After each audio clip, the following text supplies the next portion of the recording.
எல்லாருக்கும் வணக்கங்க. எல்லாரும் எப்படி இருக்கீங்க? நல்லா இருக்கீங்களா? நானும் ரொம்ப நல்லா இருக்கேன்.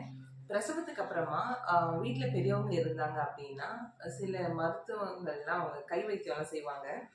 அந்த மாதிரி அ எனக்கு வந்து பக்கத்து வீட்ல ஒரு பாட்டி என்ன செஞ்சு குடுத்துருக்காங்கன்னா, கருஞ்சீரக உருண்ட வந்து செஞ்சு குடுத்துருக்காங்க. 100 கிராம் கருஞ்சீரகத்த வெறும் வானல்ல லைட்டா வறுத்துட்டு, 200 கிராம் பனவெல்லத்த இடிச்சு, எல்லாத்தையும் ஒண்ணா மிக்ஸியில சேர்த்து அரைச்சு, இந்த மாரி உருண்டைகளா இந்த சைஸ்லயும், இதோட சின்ன சைஸ்லயும் சேர்த்துருக்காங்க. ஒரு நாளைக்கு 2 உருண்டையும் சாப்பிடணும்னு சொன்னாங்க. இந்த மாரி சாப்பிடும்போது வயித்துல இருக்க கசடுகள், தேவையில்லாத அழுக்குகள் எல்லாமே வந்து மொத்தமா அடிச்சுட்டு வந்துரும்னு சொல்லுவாங்க. இது வந்து ஒரு குழந்தை பிறந்த ஒரு ஃபர்ஸ்ட் 7 நாளுக்கு வந்து சாப்பிட சொல்லுவாங்க.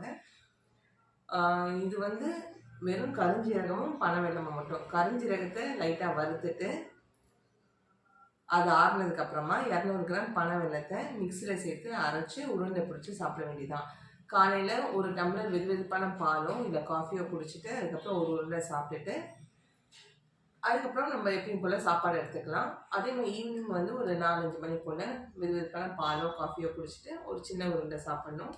இந்த மாதிரி சாப்பிடும்போது பிரசவத்துக்கு அப்புறம் நம்மளுக்கு பீரியட்ஸ் ஆகும் இல்லையா? அந்த டைம்ல வயித்துல இருக்க கசடுகள் எல்லாமே மொத்தமா அடிச்சுட்டு வந்துரும். உங்க வீட்ல இந்த மாதிரி என்ன மருந்து குடுத்தாங்கன்றத கமெண்ட் பண்ணுங்க. இந்த மாதிரி நீங்க உருண்டை சாப்பிட்டுருந்தாலும் நீங்க கமெண்ட் பண்ணுங்க. மீண்டும் உங்கள வேற வீடியோல பார்க்கலாம்னு பாய்.